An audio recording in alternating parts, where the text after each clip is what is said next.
Hey, it's me, Vicky Marie. Good morning, good afternoon, or good evening, wherever you are in this crazy world we're living in. So, how are you all? I hope you're all well. Sorry, just let me adjust that. I never seem to be able to get in the centre of the camera. I don't know. I think my computer's skew with. But anyway, yeah, I hope you're all well. So what I'm going to talk about in this video, I just wanted to show, we've been following this case of Jack O'Sullivan. I don't know if my chair's in the wrong place. No, so that makes it even worse. We've been following this case of Jack O'Sullivan, who is a young lad, went missing on a night after a night out, looking for a taxi, disappeared into a puff of thin air in Bristol in the UK. And ever since, his mum, his family, they've all been looking for him. And a year has now passed. So we just passed this very sad anniversary of a year with no news whatsoever about what has happened to Jack.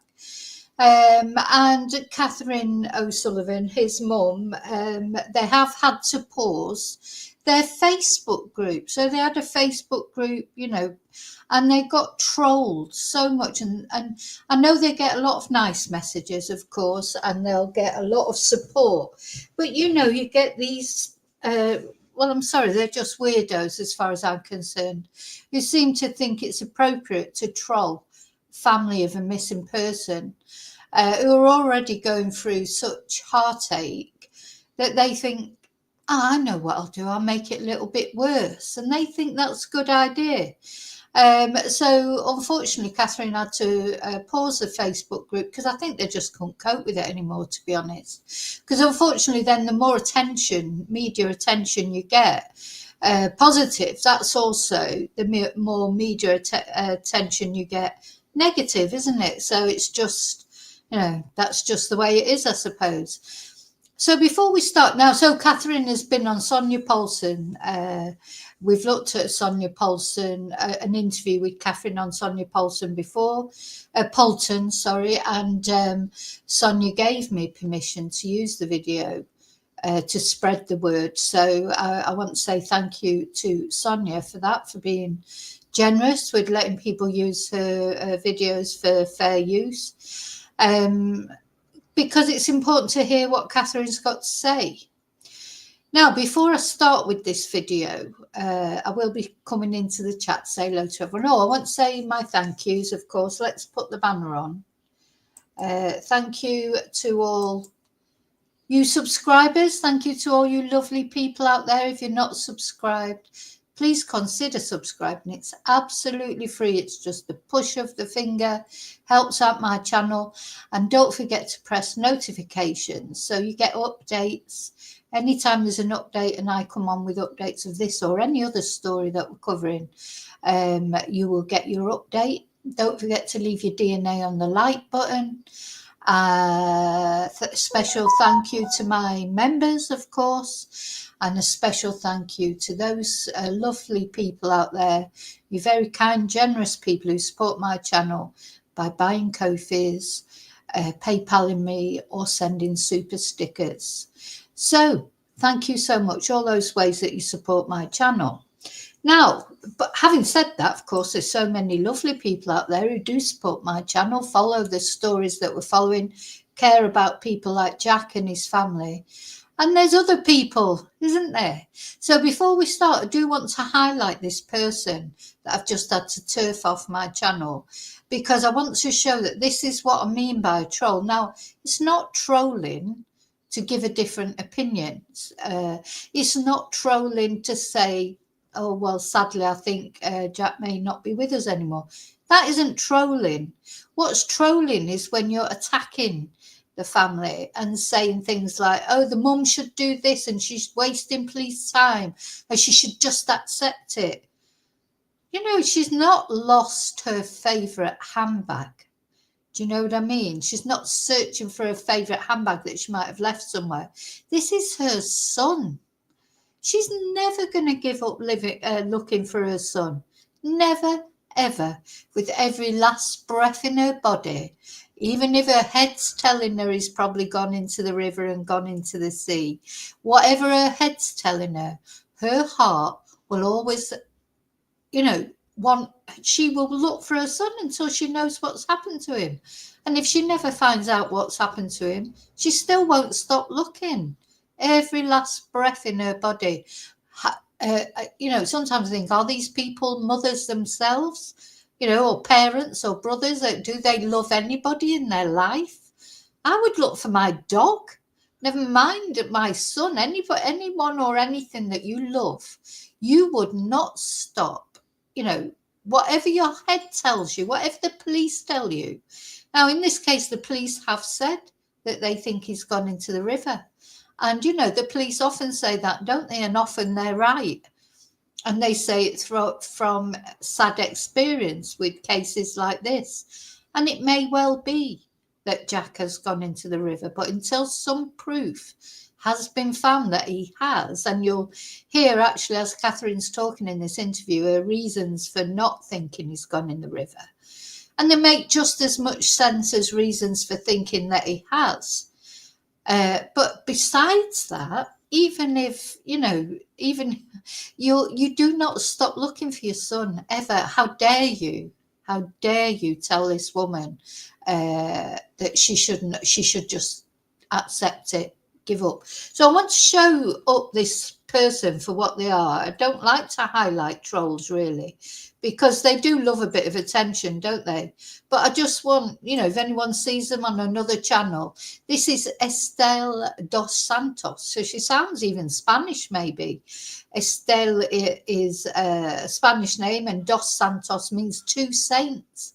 Well, that's ironic, isn't it? She hasn't got much Christian charity.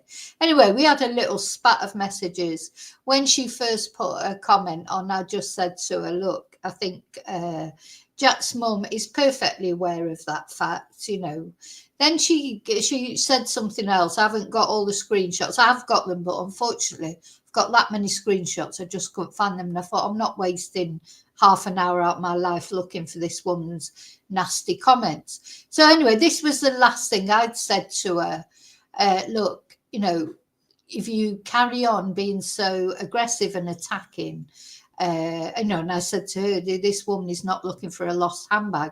She's looking for a son, and your comments aren't helpful. I can't remember exactly what I said, but I said, you know, if you carry on making these horrible comments about victims' families, you know, you're gone. I'm going to, you know, remove you from my channel. And look, this is the reply. No, my comments are not obnoxious or nasty, just realistic. And no, I haven't been hurt. I am just not an idiot. Jack's mother must come right. She must stop bad-mouthing the cops. Stop looking for someone to blame and move on. Move on. Oh my God. Yeah, time to move on. It's time to move on. Yeah, your son's disappeared. He just disappeared into thin air one night. Your son, who you had a lovely relationship with, you'll probably never see him again. You have no idea what's happened to him. He could have been murdered. He could have been pushed into the river. Anything could have happened, but you need to move on. I mean, what is wrong with this woman? Estelle, if you're watching, which you may well be watching, because what I find with trolls is they always say, oh, you can stick your channel, but then they carry on watching you and they come on later on to troll again. So Estelle, you're a horrible person. You're a nasty, horrible person for the things that you're saying. And I'm calling you out on it because you know what Catherine won't. Because Catherine, she's got that dignity as well in her. She won't come on and challenge people directly. Well, I'm challenging you directly. You're horrible. You have no reason whatsoever to make the comments you make. Just like Riley Strain, it's pretty obvious Jack drowned and you can keep your channel. Ooh, oh my God, I'm heartbroken. Estelle, I'm heartbroken. I am absolutely heartbroken. I didn't sleep last night worrying about you and not watching my channel and telling me to stick my channel. Honest to God, I couldn't sleep. It was just, it's such, it's so important to me. Anyway, so I just want to show you up for what you are because, and you're not the only one, but you were the worst one. Most people, everyone has a theory, everyone has their thoughts, but the thought that anyone would tell someone to move on who's lost their son, doesn't know what's happened to them, has no idea, move on.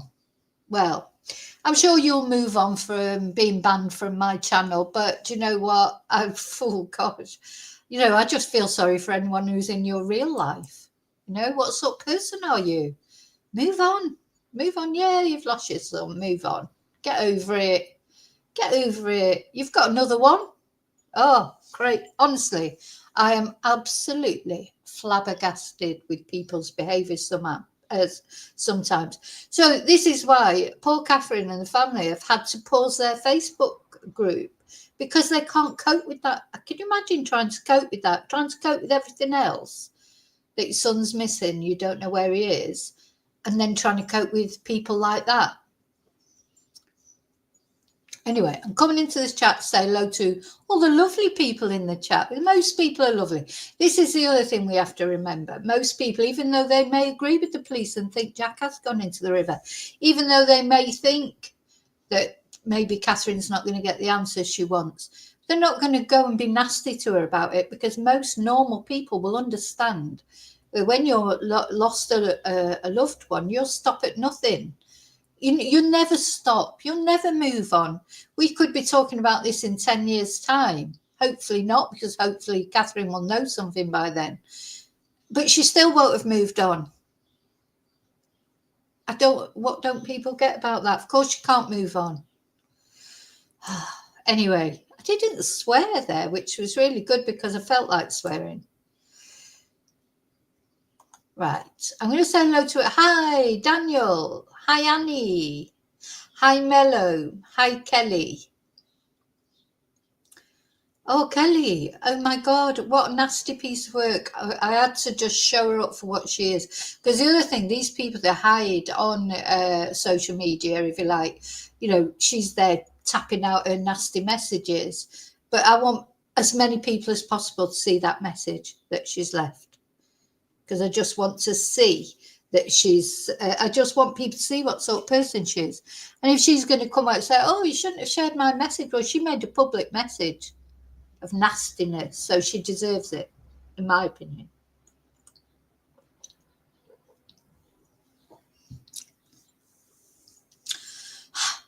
Okay. So poor Catherine went on Sonia Poulson's she does this morning show, doesn't she? Wake Up, and it's very good. She talks about a lot of different things. And Sonia's just like everybody. Some things I agree with Sonia, some things I don't. I don't always agree with her. I don't always agree with what she's got to say. That is the whole point of discussion, isn't it? But I'm not going to go on if it comes to a time when I don't agree with her. I'm not going to go on her channel and say, oh, you idiot, or no, this, that, or the other. I mean, I'll say what I think if I feel like saying it, but it's not up to me to tell Sonia Poulson what to think or to tell anybody else what to think. You can just say what you think, but you don't have to attack. Anyway, never mind. So where are we? Let's have a look. So we're going to go on to... So we're going to start now. She was on there talking about quite a few things. We're just going to listen to Catherine's interview that she did with her. It was yesterday, which I think was exactly 1 year, or it was either the 2nd or the 3rd of March. It was 1 year since Jack went to a party in Bristol, in Hotwells, it's unclear exactly what happened at the party, but it seems like there may have been some sort of altercation. I think Jack had quite a lot to drink, of course. His mum, he spoke to his mum by message, and he said he was off to get a taxi. And off he went into the night. And apart from a few CCTV photos, which, are sometimes a bit grainy, as you know, and some of which Jack's mum has had to obtain herself. She's not happy with the police response. And she'll explain about that herself in this video. There's a lot of reasons for that. She feels, I think in the beginning they did search. But as time's gone on, there's other missing people, there's other things they need their resources for. And I do think in these cases it is sadly, but it's a fact of life. It is up to the family as well to keep these things alive, because the police cannot they can do so much because they've got other things to do. And it sounds cruel and it sounds callous, but that's just the way it is. Sometimes it is left, in fact, nearly always it's left to the family, isn't it? After the first, initial sort of searches and that, as time goes on. And the longer time goes on, I don't think that means that the police have stopped investigating us altogether. It's just it goes on to a back burner, doesn't it? Because other things come up. And so, ultimately for the police, this is just another case. As much as they may empathise with Catherine, they've got other families too that they have to empathise with, and Catherine's well aware of that. I mean, this is the other thing I just want to say to people is, if you do, Catherine, really, do you think she doesn't spend one waking moment not wondering what's happened to Jack? She's got her theories. She wants to think he may be okay somewhere. Of course she does. She wants to think that. But do you think that in the back of her mind or in her darkest thoughts, she's not thinking the worst, thinking he's in the river or thinking this, thinking that? There won't be a possibility that has not occurred to this woman. There won't be, she's not just talking about it every now and again on a video like we do. This is her life. This is her life. And as long as she's got breath in her body, she will be looking for him. So let's have a look at this interview. Far more important than any of this stuff. Here she is. Hello, Catherine. Catherine O'Sullivan. How are you, Catherine? I'm okay. Thank you. Thank you so much for having me again. Oh, Catherine, I know this is awful. I mean, I literally, you came to my mind on Friday and I immediately messaged you because, of course, yesterday was the first anniversary of your son Jack's disappearance in Bristol. And I just thought, I mean, first of all, I was going to write to you and say any news. And I just thought, well, that's probably not the right approach. I don't know what to say anymore. Catherine, do you want to talk us through where you're up to, any updates perhaps to do with Jackie? Of course, went missing, or the last that we saw of him was March the 2nd, 2024, following a night out in Hot Wells, Bristol. He'd attempted to get a taxi home. He was last seen on CCTV on the morning of March the 2nd at approximately 3:40 a.m. in the morning. Catherine, what can you tell us? Well, really, even though, as you say, yesterday did mark a year of Jack not being home, we are still no further forward. We have no update, no information that's taken us down any path that's, had a result at the end of it. So, yeah, it so goes on. I mean, it's really hard to comprehend that 12 months has passed. And for every day of those 12 months, we've done our utmost to try and find him, but we have nothing. We have no more information. So we still appeal to anybody and everybody that could possibly have some information to come forward, because we still live in hope that we will get some news.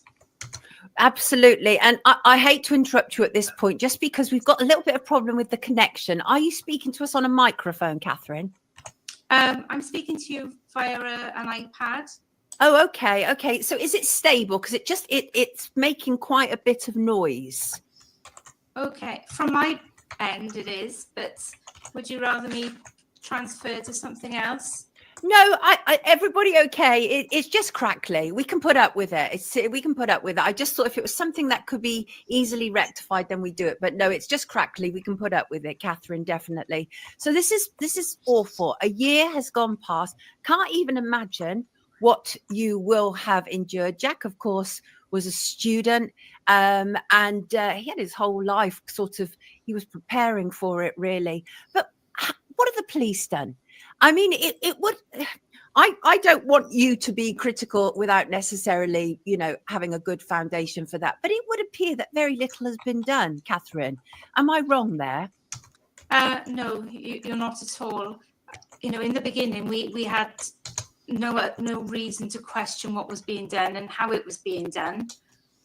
We've never been in a position like this before, and we put all our faith in the authorities and just assumed, rightly or wrongly, that everything was being done. But clearly it's not been the case. And there are gaping holes in the investigation that could have been rectified at the time. But as I say, we were none the wiser. We just went along with what we were being told. Because who questions the police? I've always been brought up to put my complete faith in the police. So why wouldn't it be the case? But I think in general. Yeah, I think, at the end of the day, Catherine is a very, I expect she's always put her faith in the police. Most of us do, don't we? We have to, really, because what else can we do?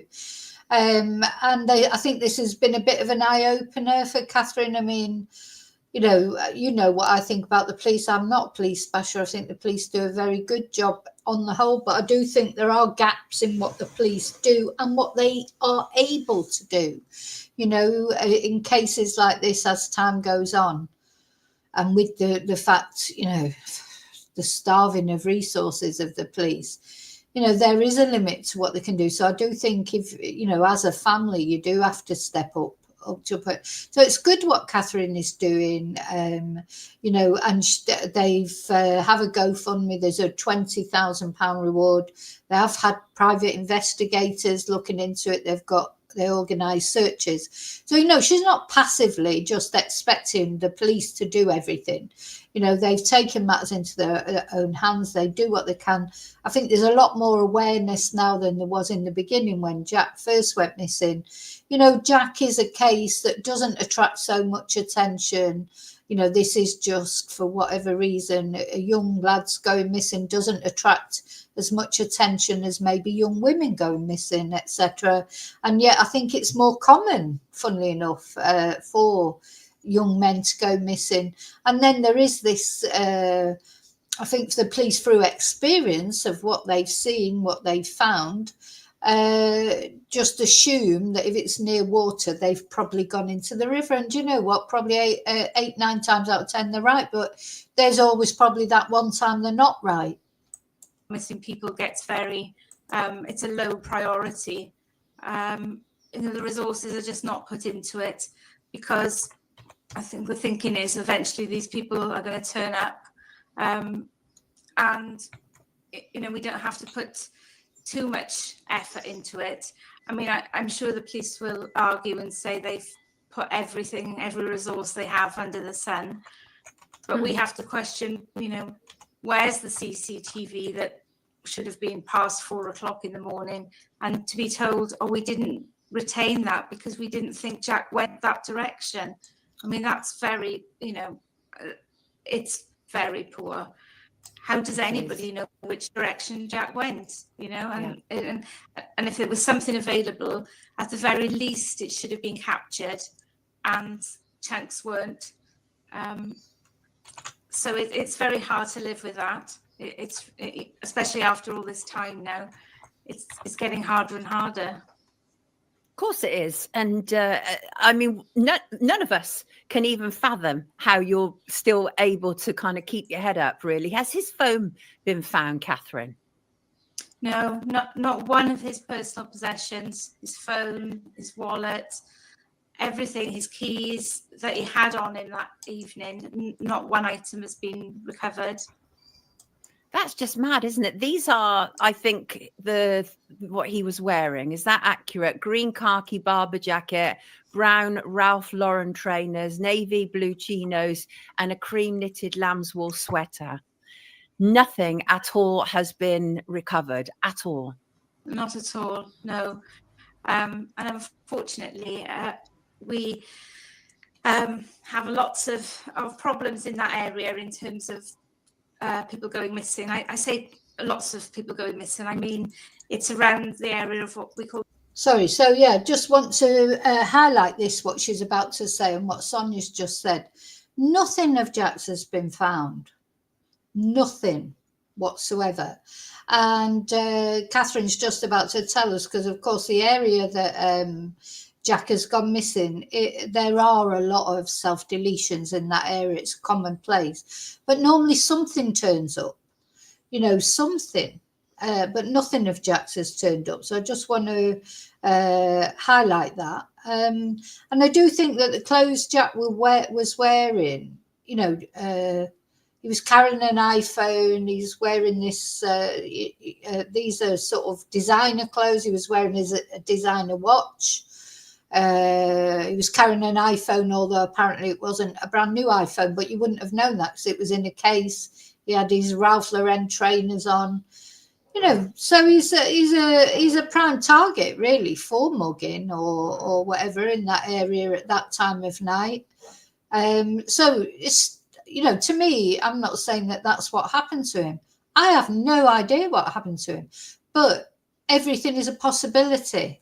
I think you can develop a theory. That's fine. That's what the police do, of course. But to just dispel all other theories, I don't think that's a good thing to do. But the suspension bridge in Bristol.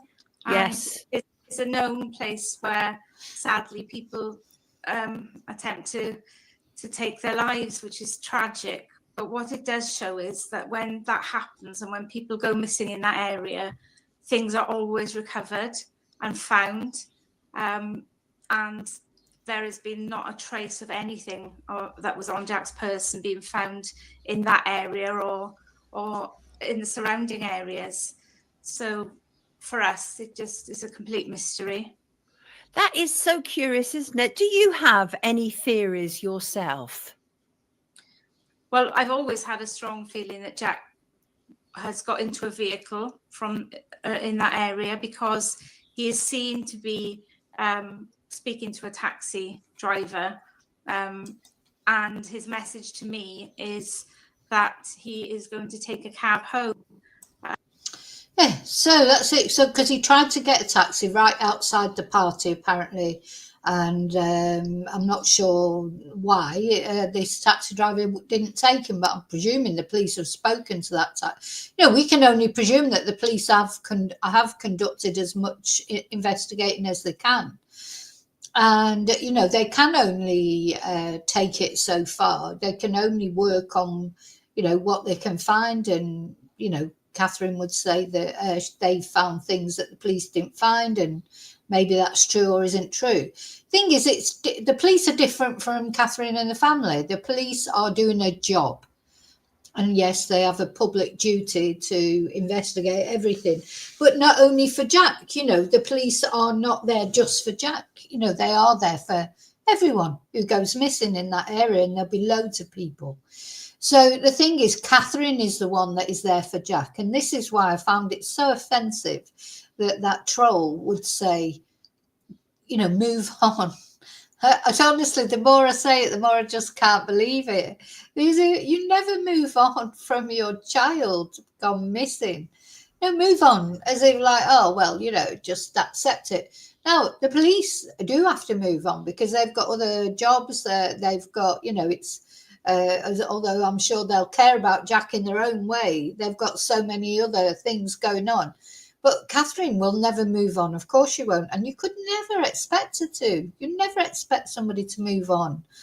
You know, you go through life, you continue your life, you get up in the morning, you go to work, etc. But that doesn't mean say you've moved on, for God's sake.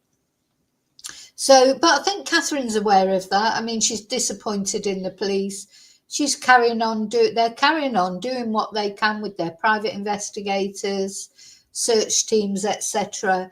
And you just hope that as well behind the scenes, maybe the police have got an investigation going on, because there are some things they will not share with the private investigator, or with, there is an investigation until Jack's case is resolved. He will be a missing persons case, but of course it's not a suspicious missing persons case as far as the police are concerned at the moment.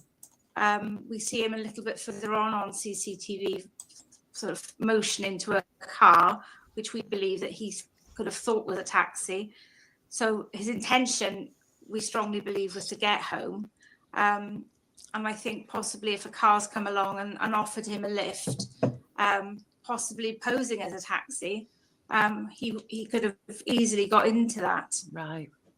Right, interesting. And what about the party that he was at? Any decent leads to come from people? Right, before we listen to her talking about the party, a lot of you have been interested in what happened at the party. It's quite strange because apparently the friends that he was at the party with, now it was midweek as well, so it's like a student party, I would imagine, because only students would have a party in the middle of the week, wouldn't it? And Jack was at Bristol University, wasn't he? Apparently the people at the party, Jack didn't know all of, they were quite new friends. That she'll go on to tell us there's about 4 people that he did know at the party. It's thought that he had an altercation with someone. He may have fallen and banged his head. She's going to tell us about that. But I still think it's quite unclear about what happened at the party. And then he decided, like you do sometimes when you've had too much to drink and you're not happy, maybe you've had an argument with someone, or I don't know, for whatever reason, he decided to go home. When I was his age, younger than him, to be fair, I've done that a million times, just walked out places, just decided I was going to go home, and then somehow I've got home, and I've been lucky, I suppose. Jack wasn't so lucky, he didn't get home. But he was planning on getting a taxi, and he was sober enough to text his mum and tell her that, that he was going to get a taxi. And then apparently he did at some point try to phone one of his friends who was still at the party. They didn't hear the phone, and then by the time they saw it and phoned him back, they phoned him, this is what you just talked about, David. So they phoned him back, and apparently he said hello, or someone said hello. I mean, was it him? And then the phone cut off. But it was still connected to the network. So bear in mind that this phone was still registering on the network till about 6:45 in the morning. So why did it cut off? Did someone cut it off? Did someone take the phone off Jack? Or did he just, what would Jack have done? I mean, he's answered the phone, he said hello. Why would he have cut it off? So that is strange in itself. So there are a few strange things in this case. People there? Absolutely nothing. He had very few people at the party he actually knew, because they were all relatively new friends. So he knew 4 other guests there. And we did have an account from one party goer that they said that they saw him fall out when he was about to leave. His recollection was he didn't know Jack, but he saw a guy fall down the stairs as he was about to leave the party and hit his head. This information only came to us quite a few months on, so we didn't have that knowledge, and whether that has had any bearing on the situation, we just don't know. But we would have liked that to have been looked into further. I mean, I can't even fathom. I mean, we must have talked now, Catherine, maybe 3 times. And each time I'm absolutely awestruck by your strength, your ability to keep ploughing ahead. I guess you just do, don't you, in situations like this?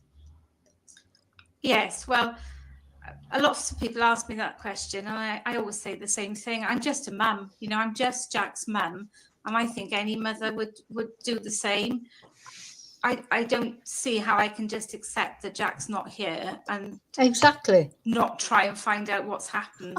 It's not, it's not in our makeup at all. I will never stop looking for Jack. That's my job now, is to find out where he is.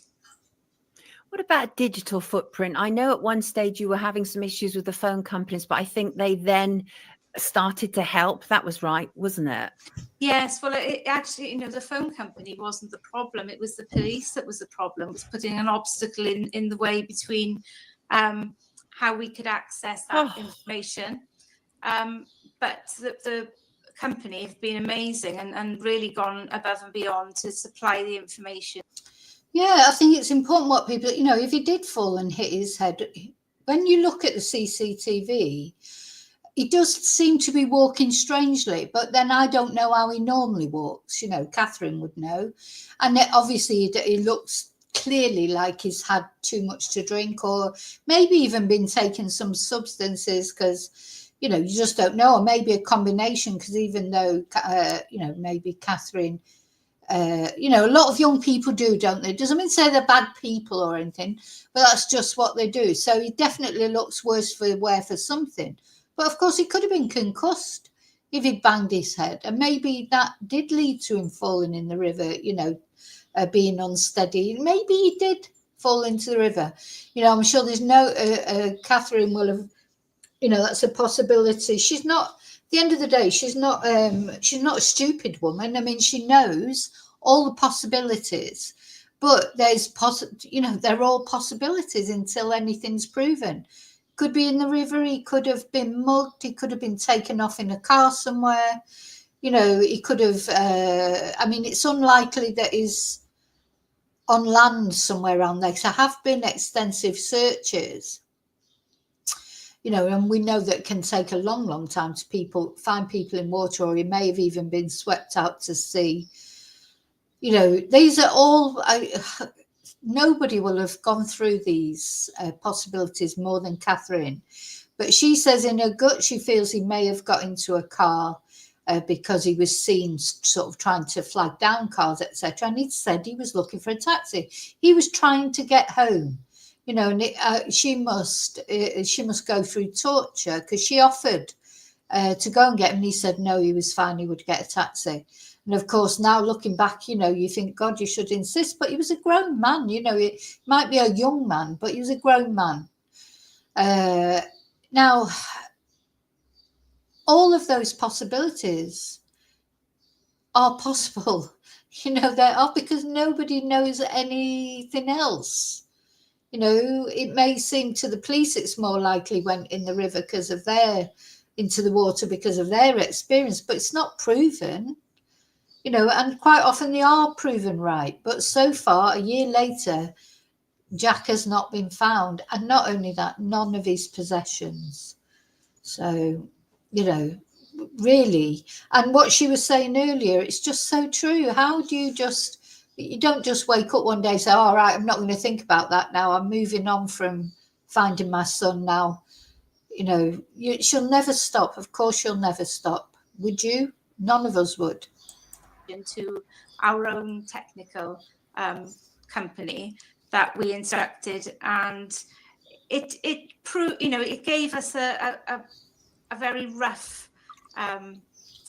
footprint of Jack's movements, but it couldn't be accurate because a survey had to be overlaid, and the police are in possession of the survey. Sorry, but I just want to follow on from what people are saying there in the chat as well. Yeah, I think it's right. Young people are selfish. They don't always, it's not like, they don't sort of think or make sure everyone gets home okay. They're out there, they're enjoying themselves, they're in their own little bubble. And sometimes they think it's funny, don't they? One thing that troll was right about is it is a bit like Riley Strain.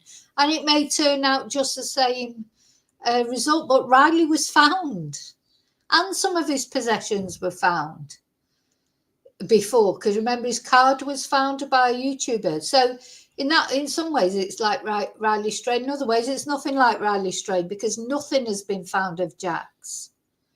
But it's similar to Riley Strain's in the way Riley was obviously totally out of it, his friends weren't really bothered with it. You know, they thought they all went off to their graduation party the next day and were waving at his mum and dad. That's how selfish young people are. So, you know, I don't know. They don't seem to. But of course, and then these people at this particular party, he did know some of them. You'd think, you know, and to be fair, one of them had tried to phone him back, hadn't he? But they were probably drunk as well anyway. Do you know, so there's a limit to what they can do, really. And they won't release it. So again, it's just an obstacle. But it gave us an area which provided a little bit more clarity on potentially where Jack was. So we've had that searched professionally with just wonderful people that have offered their services. So we've had quite a thorough search done of the area. But obviously it was many, many, many months on. So nothing was found. But we feel content that we did it and we got it looked at properly. Generally, for the most part, though, people don't just disappear without trace, do they? There's something usually left behind. If it's a river death, there's usually something that kind of washes up on the shore. Yes, you've done absolutely everything you can, say our viewers. Yes, you have. And the thing is that you've had one obstacle thrown in your way after another. What about some of the leads that have come in? I mean, sometimes you can get in situations like this, because I know people who've dealt with missing persons inquiries before, and you get some really crazy people approaching you. For the most part, what has it been like? I mean, we have had that. We've had one or two odd messages which haven't led anywhere, but from our perspective, we have to look at everything, even if they end up being hoaxes or people that potentially think they're helping but are giving you false leads. For us, we can't ignore anything at all. So it is really hard. But as I say, I won't ignore. We'll just do our best to follow what we can. What about private investigators? Yes, we've been really fortunate with people helping us from that part of the world. And we have a new team now that have come on board. And initially, they wanted to just have an overview of everything that we could possibly supply. They've actually made contact with the police, and the police have engaged with them. But the police have said they can't share information due to privacy laws, which we understand. But now, I just want to pause because we're going to watch to the end of Catherine's interview. But yes, now the thing is, when we're talking about, what time was it? About 3-4 in the morning. A young guy, obviously clearly drunk, looking for a taxi, dressed nicely, nice watch, iPhone, you know, designer trainers, everything. And he's wandering around the city centre of Bristol, which, you know, it's nothing against Bristol, but the city centre of anywhere. You're not going to be, you know, it's not the ideal place to be wandering around in the early hours of the morning when there's hardly anybody around. You know, he was really a sitting duck to be attacked, you know, if that's what's happened. And we're going to look in a minute, because there's other young men have gone missing from Bristol under similar circumstances. And we're going to have a look at that when we come to the end of this interview. You know, from their perspective, they've just said, look, there are things here that just don't add up. As you say, people don't just disappear. And there are too many anomalies around this.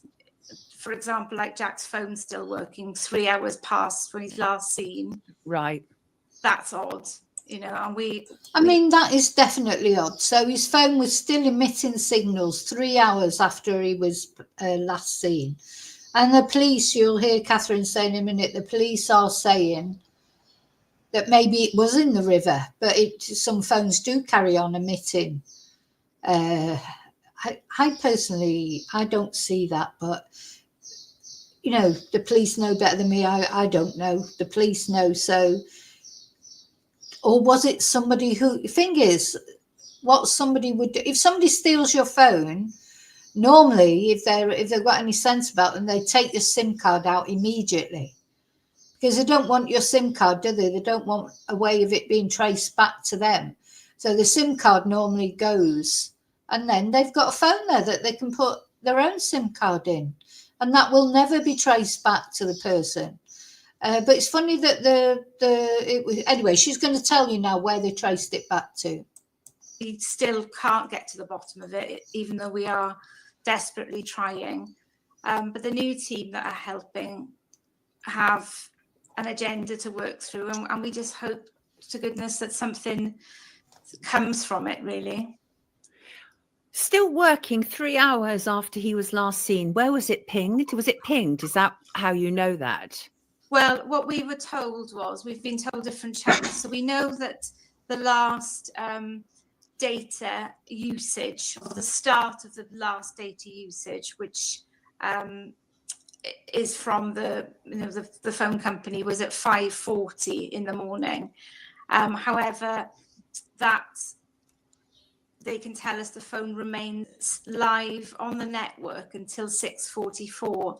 So it doesn't mean to say it was actually being in use at 6:44, but it wasn't switched off, or it wasn't damaged at that time, because we wouldn't have right. It hadn't like ceased to work because it had been submerged in water or anything like that, right?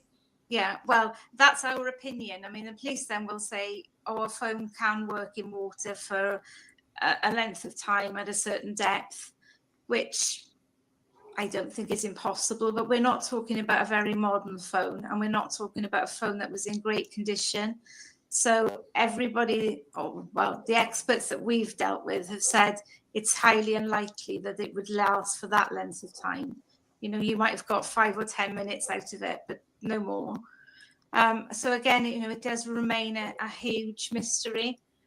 We have a family app that we've always used, my eldest son, husband, and myself, and Jack. And that actually placed Jack at an address at 5:40 in the morning. I felt that was a huge piece of information. But please tell us that it possibly was just one of those things. I think they described it as, couldn't be relied upon. Well, for us, it was a very good starting point. No, it's interesting, isn't it? Because they say, couldn't be relied. It reminds me of the Fitbit in the Nicola Bulley case, that carried on working even though after supposedly she was deceased. The problem is with electronic items, of course, they can help and they do help. But when they want, so the police will point to an electronic item to prove their point, won't they? If it proves their point, they'll point to it and say, oh, look, well, the Fitbit stopped working at this time, so that means that happened, or the phone stopped working at that time. But if it doesn't prove their point, then they say, oh, well, it might not be true. It's one way or the other. Can we rely on electronic items, or can't we? You can't use them as reliable evidence when it suits what you're trying to say, and then say it's not reliable evidence when it doesn't fit in with what you're trying to say. Are these electronic items reliable or not? We're finding something similar now with Gene Hackman. His pacemaker, maybe it's a little bit more reliable than a smartwatch or a Fitbit or a phone. His pacemaker is saying his last day of life, confirming when his last day of life was, according to the police. Can these things be relied upon? Can electronic items be relied upon? Absolutely. We've never had an experience where our phones have given us an address with a postcode and it being that out in terms of the accuracy. I know you can get anomalies here and there, but the area isn't that poorly covered for signal either. No, it's Bristol. It's not Outer Mongolia, right? And so did you... Exactly. I think that's a very good point. You know, this is Bristol city centre. You know, the internet, etc., the pings and if they're going to be reliable anywhere, they'll be reliable in a city centre, won't they? They might not be reliable if you're out like where this photo's showing where Jack graduated in the. You know, if it's somewhere like that, but you're talking about Bristol city centre, there'll be loads of masts. You know, that's about as reliable, I suppose, a place as you could imagine to get signals and things. Go to the address. Did the police go to the address? Well, we went immediately to the address that morning, and it was a property that was split into, it's a multi-occupancy building that had 3 flats. 2 of them didn't appear to be occupied. One did, and a gentleman came and opened the window and asked why we were kind of knocking him up at 6 o'clock in the morning. We believe that the police went there eventually, but how accurate in terms of if it was searched internally, we have no idea. I mean, why don't they know? You know, I must admit that I just don't understand. I mean, did they go to that address? Did they search it? And you know, maybe there's some evidence there. Maybe the police are preparing a case and we just don't know, and that's why they can't talk about it. Just seems crazy to me that they wouldn't have told the family, yes, we went to that address, we searched it, we found nothing. You know, I don't understand this lack of information. I understand lack of information in some things, but not everything. You poor love. We were told very fairly and squarely within 12 hours of Jack being missing that the police's firm belief was that he'd gone into the water, and they actually went as far as to say, you know, there's a chance you'll never see him again. I mean, fancy saying that immediately to them, even if it's true. Maybe it is true. But, you know, when to me, the kindest thing to say is say he may have gone into the water. I mean, that's fair enough. And we'll do our best to find him. But maybe they were trying to, but I don't think, you know, right early on maybe is the time to tell them that they might never see him again, even if it's true. Surely you break that to, you know, maybe you do your searches first. Then you'd go to them and say, look, you know, we've searched for, I don't know how long we searched for, a week, 2 weeks, 3 weeks, no sign. So it's our belief, you know, it may have been swept away, and you've got to maybe consider that possibility. Maybe there's just kind of ways they can say it. I don't know. But anyway, good for Catherine. She should keep challenging the police. Of course she should. You have to keep challenging them, because you have to keep reminding them, you know, that this is your son that's missing, because nobody else is going to do it for you. But that was based on 0 evidence and footage, which they completely missed. It just doesn't add up. It doesn't add up, does it? I mean, that's the thing, is that it's insane, right? And Alice is saying, so as you say, he had a bang on the head. That could have left him vulnerable, couldn't it? Well, quite possibly. I'm a school matron is my job, and I've dealt with lots and lots of people with concussion over the years, and it does present in all sorts of odd ways. So you could easily, you know, put it down to sort of memory loss or an episode that it could cause. But again, you know, we're basing this on our limited information, and we don't have the facts because the facts were never explored at the time. Yeah. Katie said, so much withheld from the family. The police should always listen to the family, read their personality. A mum knows indeed. Catherine, is there anything else that you'd like to share with us today? I think, well, my message is always the same. You know, if anyone has any information about what happened, and they felt that they haven't wanted to come forward for whatever reason, or they have any information regarding where Jack actually could be as we speak, we just urge people to do the right thing and tell somebody, tell us. We have our own email that we ask information to be sent to, because we can't be certain that things are followed up. You know, I've had many contacts from the public and who've told me that they've passed information on, but however, it was never followed up. They never got a return phone call. And I just find it extraordinary. I do understand that police are under-resourced, and we're not the only people with issues or missing people in this world, but we just ask, please come forward, help us, because we're not getting the help that we believe that we should have. Really sorry about that. What is your dedicated email address that people can contact you on, Catherine?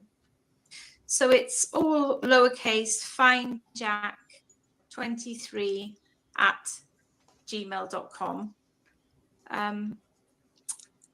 And we have a link that then would provide us with information that, and we're not trying to do this and be, go this alone. We're desperately seeking help from the authorities, but we just need to feel content in our minds that when information comes through, that it is actually looked at and considered. I had a remark from the police early on saying they'd had a potential sighting, and it was, wrong city, wrong accent. And I said, well, what does that mean? Because nobody's ever asked me what Jack sounds like. So how, who is in that position to make that decision to not follow through? It terrifies me of potentially what could have been missed. Very awful. Does Jack have a similar accent to you? Not at all. I think myself and my husband and my eldest son have quite a Welsh lilt to our accent. Jack doesn't. So Jack has a very strong English accent. So it might be a good idea, maybe if she's got a recording of him anywhere, maybe a voice message or something. Maybe a good idea, if that's a good point. What does he sound like if he is, still walking this earth somewhere? It's important to know what he sounds like. Sometimes people don't sound anything like you imagine, do they? We would take the mickey out of him for sounding posh. That was all that education, Catherine. Yeah, but I think, it was just so sad to hear that was an assumption that had been made when, as I say, nobody ever asked me what Jack sounds like. And those are the sort of details that you just, well, rightly or wrongly, we made an assumption that this was a thorough investigation, and it just hasn't been.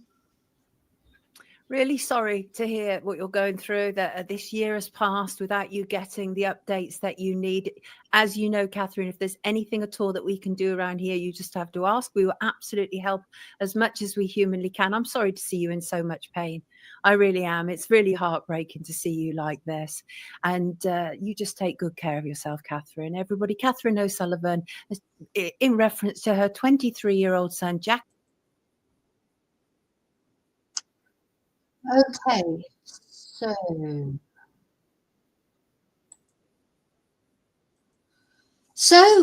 that was the interview that Catherine had with Sonia Poulson. Now, see you, Annie. Bye. Enjoy your work. What I want to show you now is, of course, so there's been just recently a body found in the search for another young man in Bristol who went missing. And I'm on this website that I'm showing you is the Avon and Somerset Police, and they did do an update on the 28th of February about Jack. It's been a year since 23-year-old Jack O'Sullivan went missing after a night out in Bristol. So they were appealing for the public to think back where they were a year ago and to recall if they saw anything which could help their investigation. Now, notice they say the last likely sighting of Jack. So the thing is about CCTV, and you can see on these, they're not dead clear, are they? I think, Catherine has said this looks like Jack. To me, seems to be walking strangely, but that could well be because he was drunk. So it's 3:38 a.m. walking along Bennett Way Slip Road. So they're trying to jog people's memories. And they're giving reminders. It was a particularly cold evening and it had snowed. And later the same day, Bristol City lost 1-0 to local rivals Cardiff City. So these are memorable things that happen that people might help people remember the actual dates. So they're saying almost 20 police departments were involved in the search. And then the Assistant Chief Constable Joanne Hall has made a statement. Do you remember what you were doing that cold, snowy day in March 2024? You may recall seeing something which on the surface seemed unimportant, but may be an important piece of information for us. Our investigation has been extensive. Resources utilised from more than 30 different teams and organisations, including support from colleagues within the Fire Service, HM Coast Guard, National Police Air Service, etc. So, independent advice, support and guidance from experts at the National Crime Agency, an experienced police search advisor, and an independent oceanographer. Our dive team has searched the river from Avonmouth through to Conham River Park.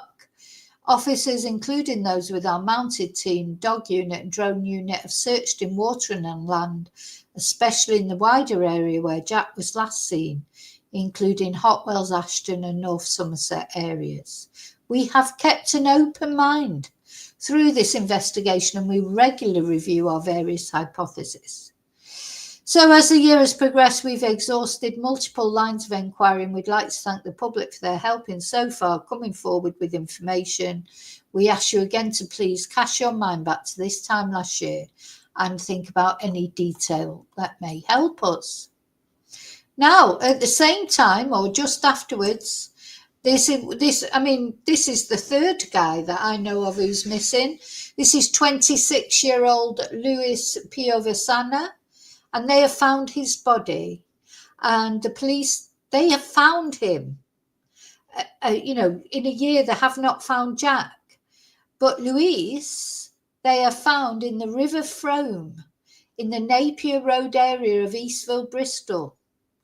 Formal identification has not yet taken place, but they've told his family, so they'll be certain it's him. So this guy, 26-year-old guy, his body's been found already. Also, there's a few similarities, I think, here. Let's have a look. Now, Lewis called 999 from a taxi. So this is Luis, a man who went missing after a night out, called 999 from a taxi after leaving a nightclub. He was last seen in the early hours of the 28th of February after leaving the Jam Jar in St. Jude's, Bristol. So the police said he left the club in a taxi and called both his partner and 999. The 999 call lasting 34 seconds. And the last confirmed sighting of Mr. Piovesana was at the Eastgate Retail Park, where he was seen on CCTV between 3:15 and 3:30. Oh, here it is. No, is there somebody driving around pretending to be a taxi picking up these young guys? Makes you think. Descubre productos increíbles en Amazon. Wouldn't be the first taxi driver to be a serial killer. Regálate la Philips Lumea IPL, fácil de usar, de pies a cabeza. Disfruta de una piel suave durante 18 meses.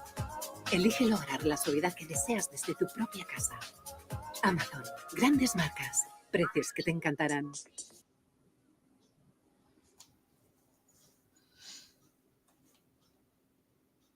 So, here's Luis. Whoops.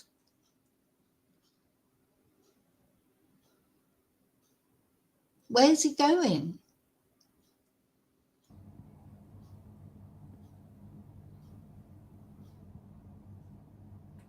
See how he looks drunk? Now, if you were looking to mug somebody at 3-4 in the morning, these young men who are drunk, they're prime candidates, aren't they?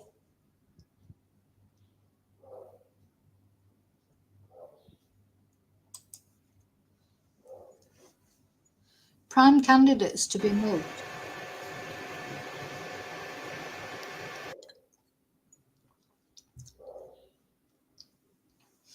Now he's running there.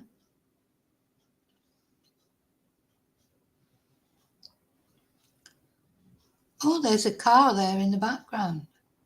He almost looks like he's hiding there. Let's watch that one more time.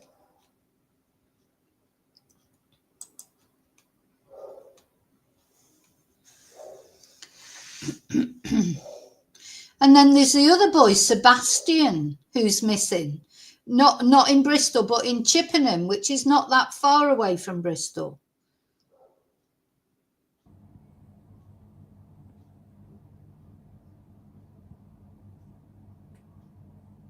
I mean, there in this bit, he looks to me, he's just like drunk, wandering around, thinking how he's going to get home.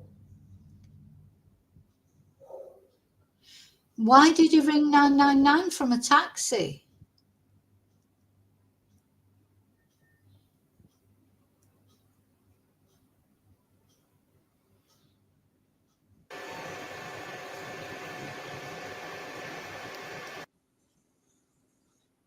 And who is he running from, or where? What? Why is he running there? Where's he going? So I think I need to look into this case. I haven't looked into this case yet. There's a car just gone past. Was he hiding from that car? Or did he get out of the taxi? You know, it's like, it's weird, isn't it? Very, very strange. Yeah, I'm not sure if Peter Sutcliffe was a taxi driver or not. But there's that other guy. Oh, who's that guy? Murdered those girls. Well, Levi Belfield, didn't he? He wasn't a taxi driver, but he drove around in cars. I mean, this is what these people do, predators. They drive around in the early hours of the morning. Look at Sarah Everard's killer, the policeman. He was just driving around looking for their predators. You know, oh, Annie, thank you so much. Yay, Annie, thank you. I need to have something that I can, when someone does a coffee donation. Oh, I know what I have got that I can show. And it seems a bit inappropriate in a way, because of course I'm talking about a serious story. But you know what, sometimes we just need to see something. Oh God, I don't know what I've done with it now. Oh yeah.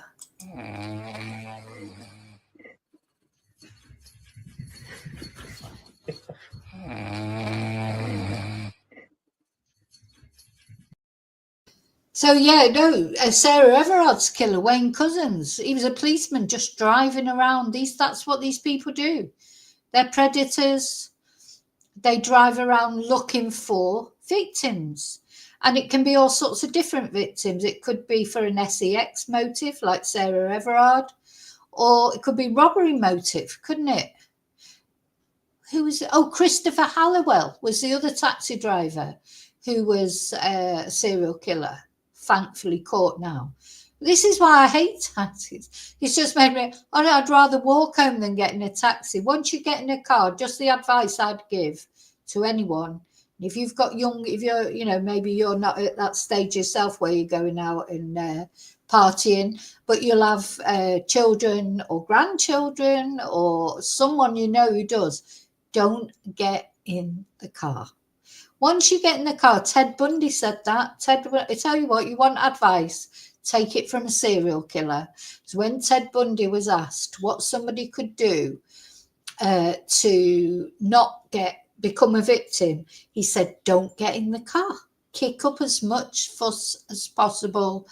You know, no matter what. See, the way I look at it is even if someone's got a gun at my head, I'd rather they just shot me there and then. And then at the end of the day, there's going to be all that DNA evidence and everything. They're likely to get caught. But there's no way I'm getting in that car and then having them have the complete control over you. And then, you know, you're going to come to a much worse end, aren't you? So I'd rather they just shot me, stabbed me right there and then. No way I'm getting in that car. And I'm going to leave as much DNA evidence as possible to catch this twonk. But, you know, a lot of people would get in the car. Look at Sarah Everard. Oh, it's so sad how Wayne Cousins convinced her with his police card, put handcuffs on her, put her in the car because she was trying to do the right thing. She was scared because she was law-abiding. He tried to tell her she was doing something wrong in COVID. So, you know, it's like, yeah, don't get in the car. Make sure your young people know, don't get in the car. Don't get in a taxi unless you've ordered it. I think, wouldn't get in an Uber if you paid me. I'd rather take my chances and walk home. There's no way you'd get me in an Uber taxi, not alone. I'd get in with other people, but not on my own. Even now at my advanced age, I wouldn't. I don't trust taxis, certainly not Ubers or people you haven't ordered. You know, if you haven't actually, it's not a trusted taxi company. I'd have a female taxi driver or something.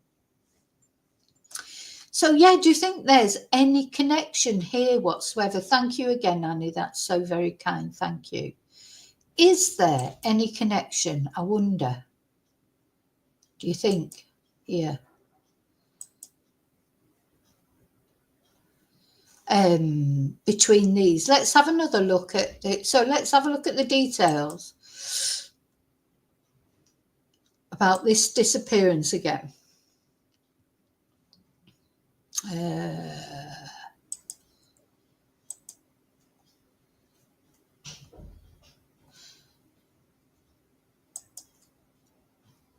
A body found in the search for missing man.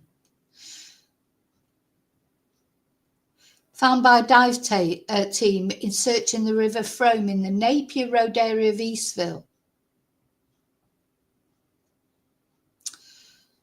So he called 999 for help in the minutes after he went missing, but the caller dropped out after 34 seconds, with officers unable to contact him again. He was later seen on CCTV moving around the Eastgate retail park. So he's been seen on CCTV after the 999 call. But he was running, wasn't he? And they saw that car go past. It looked to me like he was hiding. Now, it may be nothing like that. It may be nothing. But do you know what? It may be something. So it's got to be kept in mind, isn't it? And then, of course, there's Sebastian, a guy called Sebastian missing. Another young man in Chippenham, though, not in Bristol, to be fair. But he was also a Bristol University student. So there is a sort of vague connection.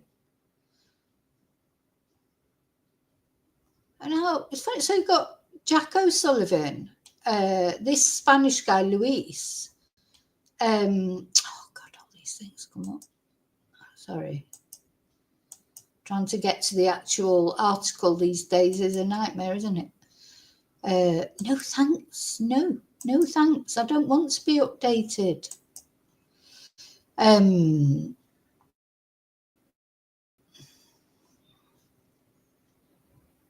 So he was last seen leaving the Black Horse pub in Chippenham at around 11:30 last Thursday.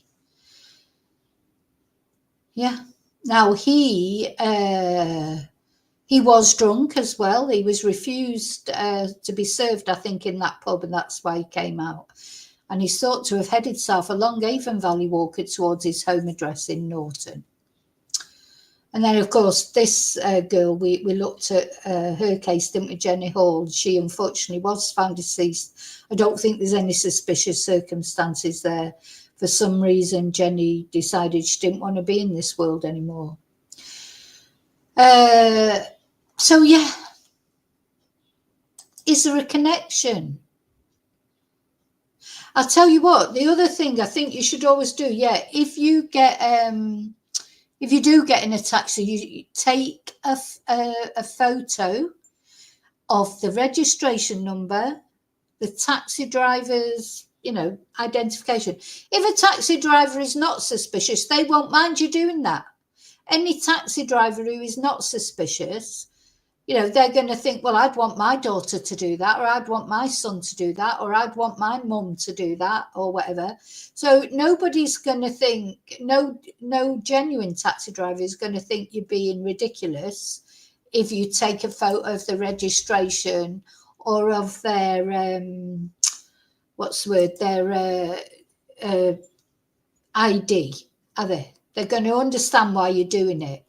So do that. But anyway, yeah, that Louise case, we'll keep an eye on that case. And also, of course, Sebastian and Jack, of course, you know. And then my last message again is to the trolls and the nasty people, you know, give your opinions about what you might think has happened to Jack. Fair enough. But don't attack his family. Don't tell his mother to move on, you know, as if all she's done is lost her handbag. You know, she's never going to move on. Of course she isn't. Would you move on? You never would. If you go to your last breath to find out what's happened to your son. Of course you would. Just some ridiculous people out there. Hi, Darren. Sorry, I'm finishing now. But anyway, thank you so much. That's right. Yeah, I don't know, Peter Sutcliffe, he was a lorry driver. But I think he's been a taxi driver. I'll tell you who was a taxi driver. Irfan Sharif. Wasn't he? Sarah Sharif's dad. He was a taxi driver. Imagine if you'd been in his taxi. This is it. You're getting into these taxis with people. You have no idea who they are. You know, you're getting into a car. And also, they say you shouldn't get into a car. Because I won't even get in a car with people I know vaguely. It's terrible. I just... you know, I've just watched I'm too paranoid because I've seen too many true crime videos. But yeah, you've got to be very careful anyway.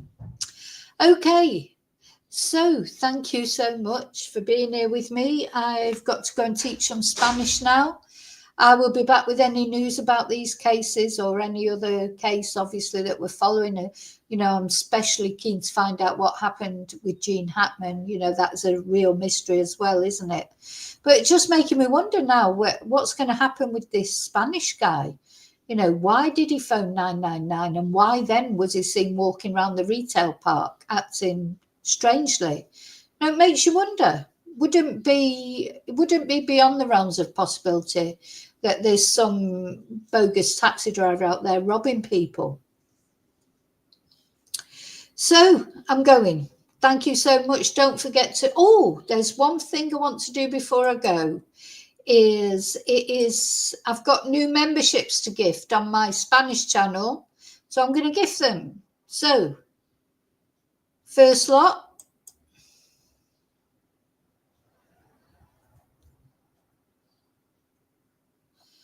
And those have gone to Shay, Mrs. Skeptical, Tenacious, she wants the D, Anita Powell, and Claire R. Thank you for watching, and you've all got a membership, so you can watch the special members videos. And then I'm going to give the next lot. So I have 10, but I don't have any on my Vicky Marie Chats channel because that is a subsidiary of my main channel.